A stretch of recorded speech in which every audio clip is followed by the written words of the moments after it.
Hi, Long Beach. This is Stephanie Rivera. I'm a reporter with the Long Beach Post, and I'm here with today's live chat guest, Adam Hijazi of the Long Beach Collective Association. Adam, thanks for joining me today. Thank you, Stephanie, for having us and for putting on this chat to talk about what we're about to talk about. Yeah, and I wanted to start with the Long Beach Collective Association. I know it's a nonprofit trade group, and just wanted to see how that what the role is of the Long Beach Collective Association in Long Beach. Sure. So Long Beach Collective Association has been around since 2010 when it was first founded. Primarily, Long Beach Collective Association consists of all of the legal operators in the city of Long Beach. So considering that we're a vulnerable industry, we've been taking proactive steps to be able to bring the industry together and then really go out and troubleshoot the issues that we find in the community, city, regulations, being the fairly new industry. Well, I don't want to say new industry, but the new legalized industry by the state recently. And we've been pretty much advocating through education and good information about the cannabis industry. And I know earlier in the month or in March, the state and the city declared that cannabis dispensaries were deemed essential businesses. But there's a lot of unknown that goes with that some folks don't know a lot of that. Can you let us know what these how these orders apply to the dispensaries as essential businesses? Sure. So, when this first happened, we were like, as so many people, it was pretty much mind numbing. We weren't sure what was going to happen. We heard about businesses closing down, and we were extremely, happy to be able to say that it was deemed essential in the first place. In the beginning, we were kind of worried because of all of the politics that sometimes gets into cannabis. Right. But I think the city and the state, they came out on their own and deemed it essential, which is a big step for cannabis as a whole. But not only did they deem the retail essential, they also deemed the supply chain, right? So in order to have a retail, you need to be able to have the supply chain as well. So that was huge. So when it comes to the stay-at-home orders and cannabis actually being deemed essential, so right now at this point, we are just like a CVS, like a Ralph's, like a Walgreens, or any of the other essential type businesses that have been deemed by the city and the state to remain open. So ever since this has been coming out, we have done a lot to, let's just say, retrofit into our new essential business role. So in regards to the stay-at-home orders, people, Long Beach public, residents, patients, we are essential and we're open. And I know with that, we have to, like other businesses, dispensaries also have to adjust to procedures for social distancing, as well as, how to protect each other with either face coverings or anything like that. Can you talk about, I think this was one of my questions, just the procedures that the workers have to abide by and what they're letting customers know regarding that? Sure. That's a really good and important question.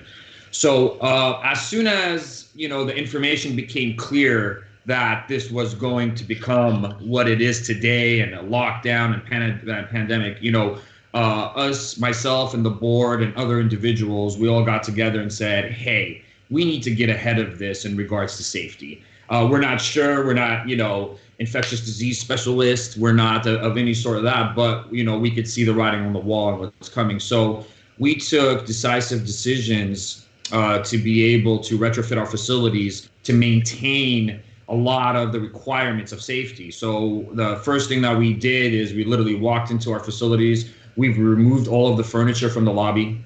So that way you'll have less surfaces that you can touch on, or as well not to have a seat that might invite you to sit on and touch as well too. We removed any non-essential, all decorative, all other tables, items that were hanging around the facility.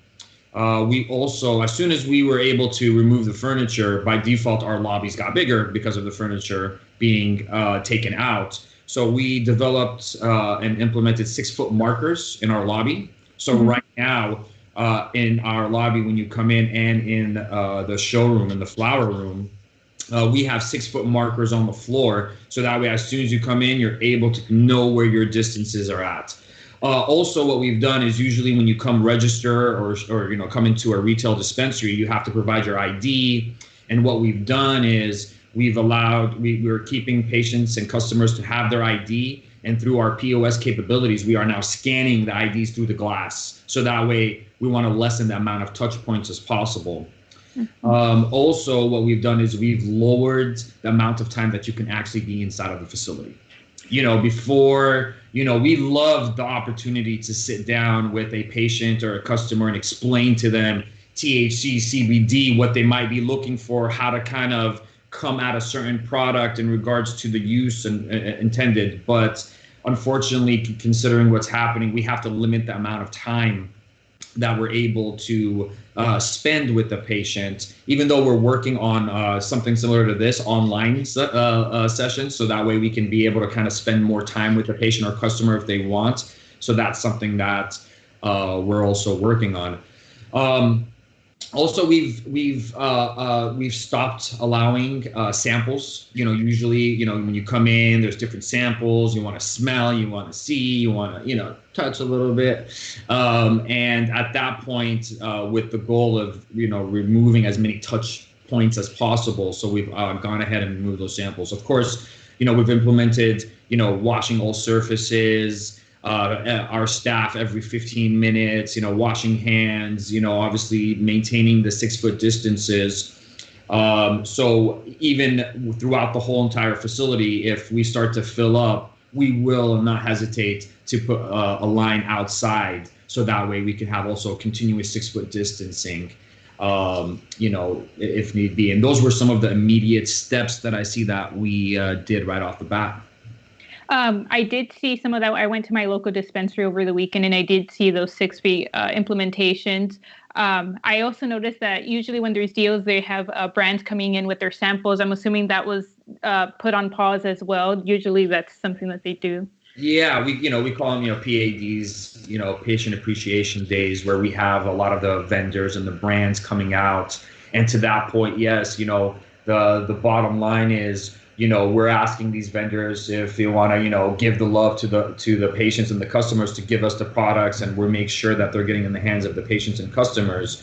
But it's just another less person being exposed potentially, and another less touch point as well. So yeah, we definitely have implemented that as well. Does that mean, I guess, for some of those that look forward to these deal days, does that mean that's put on pause, or do you know if they're going to be doing any kind of virtual type of thing where if you come in a certain day that the bartenders would be able to help with offering those deals? Yeah, no, that's a good question. I think right now more than ever, a lot of the facilities are really trying to make sure that we are providing safe access to cannabis. Obviously there's a business element and there's a recreational, and there's so many different elements of cannabis. But when we were first starting this was medicinal, providing safe access for people to walk into a facility that they don't feel intimidated and they know what they're able to get. So I think all of the facilities right now are really individually figuring out what is the best that they can do to be able to, especially people are not working, and these are tax products, these are tested products, and they come with those costs. But we're definitely trying to keep that as affordable and keep the deals flowing as possible. At the same time, weighing out that if you do a deal during a certain time, we're going to get an overcrowd of people, and we don't want that either. That's a good point. So it's been so tough to be able to combine both. So for a lot of times, like for example, a lot of facilities might see happy hours, right? So those happy hours in a lot of these facilities now have an extended all day. And the reason is because we don't want, a certain hour of the day to get crowded, and in an effort to really, promote social distancing from a business tactic, from a business strategy level. So we're definitely trying to keep, both, making sure that we have safe access and affordable products, and at the same time making sure that people don't rush at the same time to, these deals that come out. Along those lines, I know we were reading reports early on that when we were hearing about some of the closures, that a lot of people went to dispensaries hoping to stock up on that as well, like like toilet paper or eggs or something like that. Did you see that spike? Do you know if dispensaries saw that spike in Long Beach and if it's kind of, teeter down from there? So I think kind of safe to say, similar to other products, that week, I think it was March 19th, right? When everybody, we were about to go into lockdown, I think there was, an overwhelming on everything, whether it was food, toilet paper, cannabis. So yes, we did see a significant, consistent kind of spike over that week. And then the days afterwards as well. But, it's kind of a little bit different than, we're not under a regular business market model, right? We're not under a business. This is, people are quarantined, people are out of jobs, people are trying to, there's a lot of different factors that come into it. So we saw sales go up, and then what you also see is some sales going down. And then some other facilities, you're seeing both happen at the same time. And it really goes back to people stocking up. So what we have now is that your average person is now picking up more products so they can last a longer time. So that means there's less amount of them to return actually to the dispensary to repurchase again. So we're seeing kind of waves coming in, and that's kind of like an interesting way of doing it. But, every shop is different. Some shops have some consistently, it's every shop is a little bit different, but it definitely, there were increase in sales. There is increase in sales. People are stocking up, but you also got to remember that, especially now and with the amount of information that's out there on cannabis, and there's still so much work to do. We've had so many people like, are you going to close down? Because they were genuinely scared because they need cannabis, right? So a lot of these individuals that are coming in, they don't use traditional medicine anymore, potentially for, again, doctor, and I don't advise them to listen to their doctor, but a lot of people have found relief in cannabis versus traditional medicine. So, you're getting a lot of people that need this as well too. So, and definitely having as much of those products handy as possible throughout time, because they were scared. A lot of people were scared that they're going to close dispensaries down. Right. And I think there was a little bit of a panic with that as well. Since the whole supply chain has not shut down at any point, does that mean that it's safe to say that there still will be products on the shelves? There won't be a lack of any of the products on there? I mean, everything that's indicating right now, the answer is no. Here's two concerns that come into that. One, all of the cannabis infrastructure is available and is producing in the supply chain the way it was before this pandemic happened. One of the major issues that we actually had for the supply chain was that we didn't have enough retail outlets, right? So the supply chain is there and can provide much more to many retailers. The issue is we didn't have retailers in the whole state of California as a whole. So I think the products are going to be there, but right now with cities closing down, and there was a lot of different, California legislation that was moving towards more, dispensaries for safe access, how this plays out in the long term. And it just all depends on how long this lasts and what happens, which is yet still to be kind of seen. But from supply chain, everybody's still there. And now more than ever, they're producing and doing their best to get the products. The second part is the actual virus itself. The supply chain, while might not be in the same situation as retail from dealing with the public, nonetheless, they still have staff, they still have visitors, they still have people that come into their facilities. And if somebody gets, a cold or gets infected or something, that can affect the facility itself. So that's still kind of in its early stages. We haven't heard a lot of reports of that, but I know it is a concern with some companies. And there's no reports of that in Long Beach, any of the Long Beach dispensaries? No. Okay. Can you remind us how many dispensaries are open and operating in Long Beach? And I know early on, not all of the dispensaries were offering that delivery option. Do you know if that's changed or if more of them are really trying to speed up that process? Sure. So the last time that I looked, I think there's about 18 dispensaries to 20 dispensaries that are open right now in the city of Long Beach. Ranging from 3 years ago, almost 2.5, 3 years ago to maybe 3 weeks ago, a month that, most of the recent one that probably opened. So that's how many dispensaries are available now. And your second question was the delivery options, because I know not all of them had that operating. I don't know if that's something that they're trying to speed up in offering.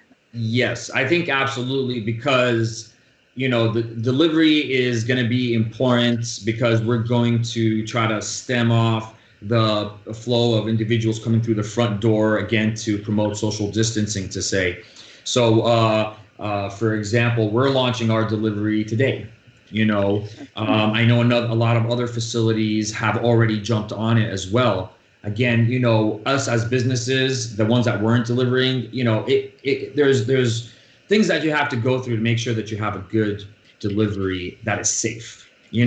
Has been reports of, individuals making calls and trying to, either, fraud or take away the products from when the delivery is happening. So, making sure those safety is in place, but they will be definitely offering delivery, and you're going to see more and more of that happening. I just think that wasn't the case before, and it's unfortunate that we don't have more deliveries already open. I just think because of the illicit market and the amount of deliveries that was there, as a legal dispensary to deliver, you're potentially going to get slaughtered out there.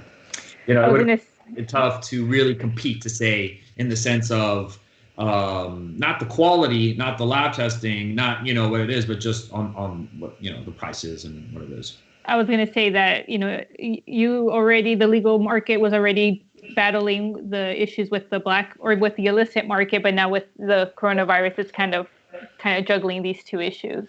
Yeah, and honestly, I think it really magnifies the situation even more, because, before we were saying, hey, people are working hard, they have 2 jobs trying to make a living, and for the people that need cannabis, they're going to get cannabis no matter what. So we need to make this as affordable as possible. And now today, those people that have the 2 jobs don't have those 2 jobs. So it's even, more of a concern.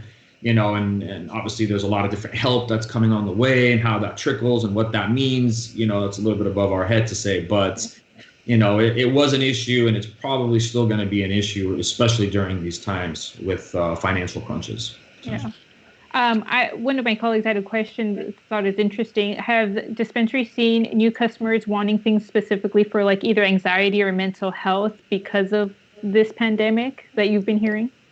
I think it's safe to say that we haven't had people come in more than the usual, to say. We've had an uptick of individuals that are talking about their anxieties and how they're dealing with it through cannabis. We've definitely had some new customers to, what can I do to help with, my anxieties?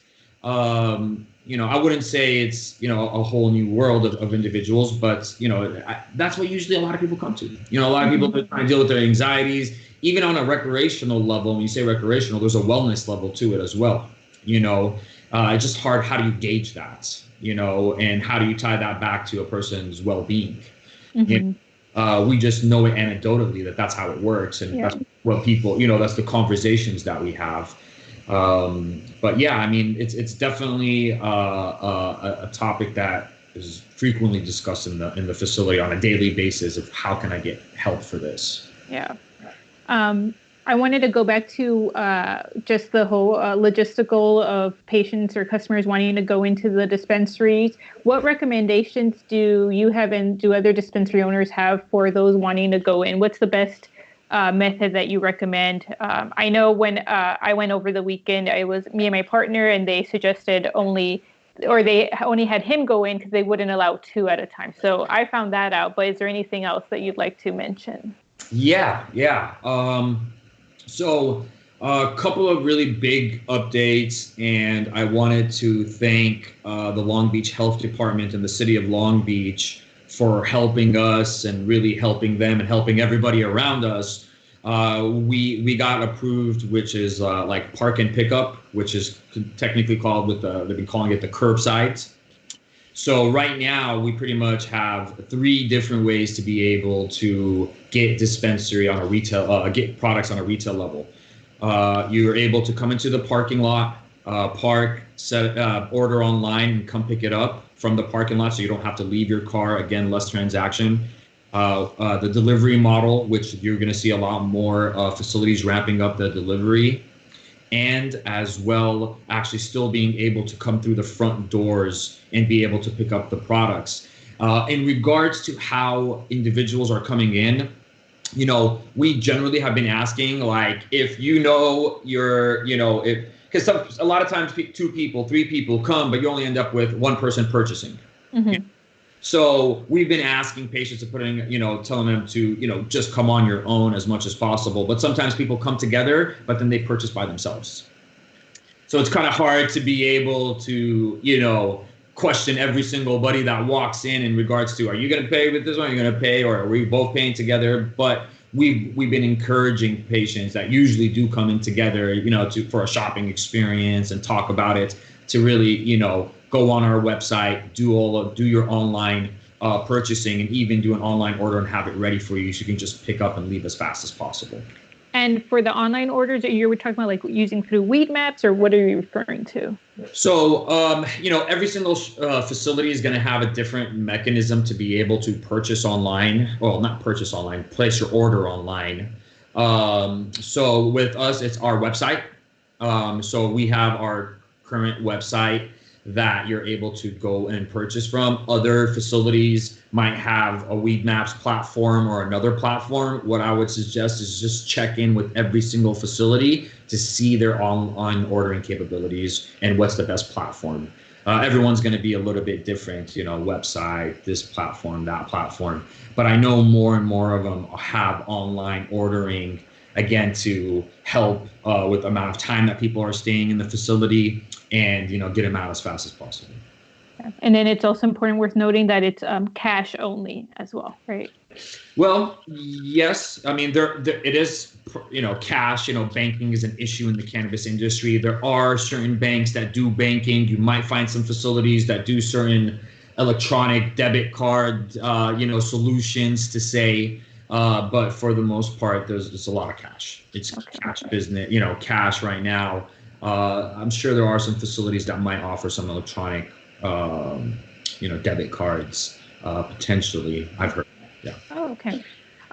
Just so in case folks who do the online delivery option, to make sure that they're prepared with the right amount of cash too. Well, I mean, that's, and again, if I were to say a message for patients and customers in regards to this, is that help us make this transaction, first of all, making sure that you get what you want, fulfilling it as fast as possible, and having as much social distancing and less interaction as possible. Like, one of the things when you delivery, you have to get change, try to have the right change amount and be able to discuss it. If you're coming and you're doing a curbside pickup, again, having the right amount of change and make the transaction one less time that we have to. And it's really for the safety of the patients and the customers and the staff, of course. Great. Those are all my questions. Is there anything else you wanted to share with the audience regarding this? Well,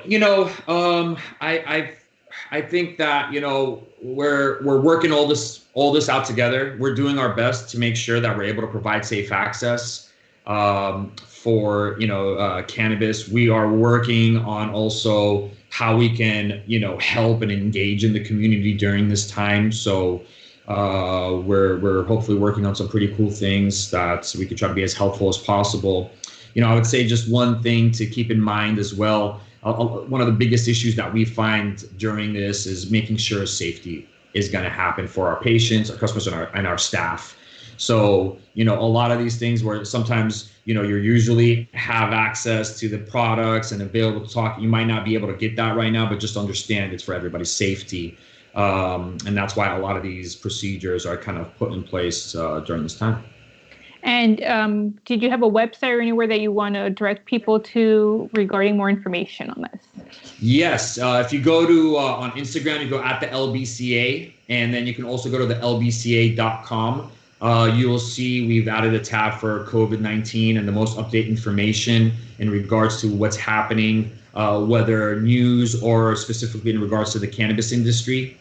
So we are putting as much information out there. And then I also encourage, if there's any other questions or any concerns or any ideas of how to help maneuver through this times, you can go to the website at the lbca.com and just fill up, your information, and we'll, for sure, someone will be getting back to you and answering any of those questions. Perfect. Well, thank you, Adam, again for speaking with me today. I appreciate that. Of course. Thank you, Stephanie. Be safe. And for readers or viewers, just to remind you, tomorrow we have our publisher, David Summers, speaking with Daily 49ers staff and Cal State Long Beach President Jane Close Connolly. So you look forward to at 1 p.m. All right. Thank you. Thanks.